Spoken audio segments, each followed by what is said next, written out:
Greetings, precious friends. Thanks for joining the Carnivore Hippie once again. Well, it's time for another episode of Carnivore Community. Please stop saying that shit. And what's my rant about today? Well, it's about honey. Two things that are commonly heard around the carnivore community are, number one, those who do not advocate the usage of honey will often say, honey is just bee vomit. And to which I call bullshit. And the other thing that is commonly heard is, well, yes, honey is sugar, but it's an animal-based sugar and it's natural. So it's better for you than like refined sugar. So in some amount, it's okay and it might even be indicated. To which, again, I call bullshit. So let me explain to you my understanding and my thinking with regard to honey being bee vomit. All right. First of all, honey is not bee vomit because honeybees do not vomit. Honeybees regurgitate. Oh, what's the difference? You might say, well, regurgitation is biologically and medically distinct from vomiting. Regurgitation involves the emptying of only a portion of the stomach contents up through the esophagus and out through the mouth. Vomiting involves not only the emptying of all the stomach contents, but it also involves, in most animals, most mammals, and some birds, also involves emptying of a portion of the upper digestive tract, meaning the small intestine, out through the esophagus and out the mouth, right? Regurgitation only involves masticated food that may have been in the stomach for usually a relatively short period of time. Vomiting involves the expulsion of not only masticated food, but semi-digested food, mostly digested food, a significant amount of bodily fluid, and a significant amount of digestive juices and enzymes, right? So to further exemplify the difference between vomiting and regurgitation, if you present to a doctor's office or an emergency room and are diagnosed with chronic regurgitation, you will be patted on the head, probably with a sympathetic look, given probably a prescription or two, advice with regard to behavior modification, and sent home with an admonition to follow up with your general practitioner within 10 days to 2 weeks. If, however, you present to the doctor's office or emergency room and are diagnosed with chronic vomiting, you will be admitted to the ER, be given lots of treatments, including IVs and lots of medications, and may even be admitted to the hospital proper for overnight observation, because chronic vomiting is a life-threatening condition. It can deplete your body stores of fluid and electrolytes to the point where it can kill you, whereas chronic regurgitation is annoying, distressing, and inconvenient, but it is not life-threatening. So obviously the two are very distinct. Now,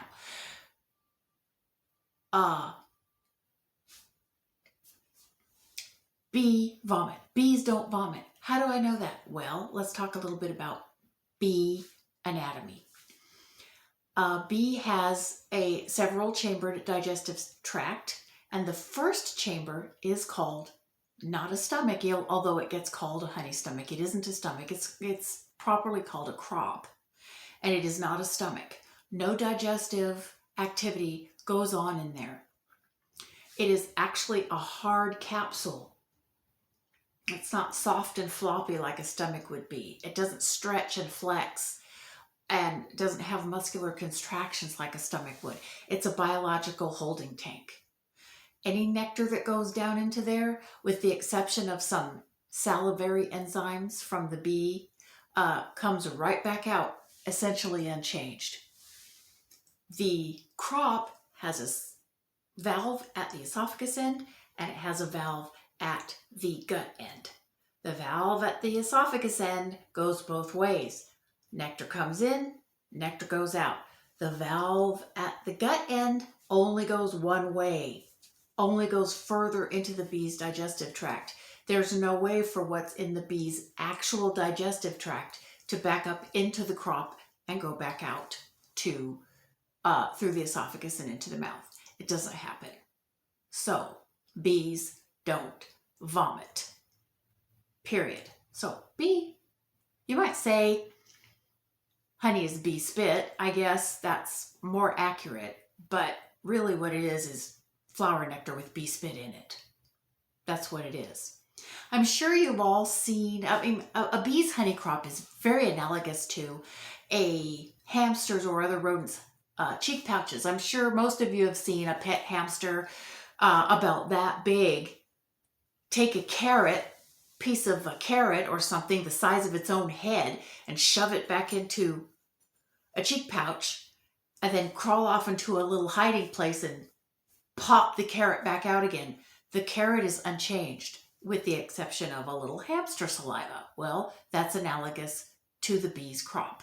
With the exception of a little bee saliva, the nectar is unchanged from the time it goes into the crop until the time it is disgorged into the cell of a honeycomb. There you go. Honey is not bee vomit. Period. End of statement. So there's that. Second portion of my rant is those who advocate the use of honey try to convince others of us that it's okay because it's better for you, because it's natural and it's not like sucrose, which is bad. Well, again, to that I call bullshit. Honey is about 70% simple sugars, glucose and fructose. Of the remaining 20%, about 7% of it, or to 8% of it or so, is disaccharides, sucrose and maltose, which the body immediately breaks down into more glucose and fructose molecules. And then about 4% of it is more complex polysaccharides, trisaccharides, and a little bit of dietary fiber. The remaining 18% of it or so, of that, about 17.5% or more of it is water. And that leaves 0.5% or less of any compound that is not either carbohydrate or water. 0.5%. That means in a 100-gram bolus of honey, which is about 3.5 ounces, okay, which is about 7 tablespoons, okay, that means less than 0.5 gram of any substance that is not either carbohydrate or water. And those substances are trace amounts of vitamins and some minerals and some phytochemicals that originate from the flowers that the nectar was harvested from. And again, some enzymes, mostly salivary enzymes, from the bees. That's it. There's not enough of the trace constituents in the honey to make it qualitatively any different, especially in the way your body metabolically employs it. Nothing that makes it qualitatively any different than pretty much sucrose.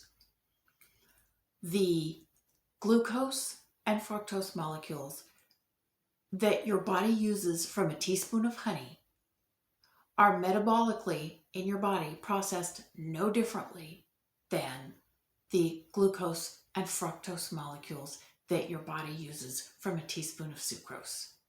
I'm sorry, it just doesn't happen. There is absolutely no qualitative scientific evidence that indicates that your body will use the glucose and fructose molecules from honey any differently than it uses the glucose and fructose molecules from sucrose. It just doesn't, there just isn't any. There's nothing that indicates that. So, honey is sugar. You know, if you want to eat sugar, if you want to eat honey, that's none of my business. Eat what you want. If you want to hold the opinion that honey must be better for you than sucrose because sucrose is refined and honey is not, well, there's even an argument there, which I won't go into. Because sucrose is made in a factory and honey is made in a beehive. That's the opinion you want to hold. That's none of my business either. But no matter how firmly you believe in something, just because you believe it firmly doesn't give you the right to spout bullshit. And I'm sorry. Saying that honey is known to be qualitatively different to your body than sucrose is not borne out. It's simply untrue. So, if you're going to spout stuff like that, don't get your panties in a wad if somebody calls you out on it. Anyway, that's my rant for today. You do you, boo-boo. I'll do me, sweet pea. And we will get along just fine, sunshine. But don't spout bullshit. Having said that, there will be more cooking shows coming up, more cooking videos coming up this week, once I get some days off of my regular job, which I do for money. So with that, I want to say I love you all, regardless of whether you talk bullshit on the internet. I still love you. And I bid you all peace, love, and meat. We will talk again soon. Bye-bye.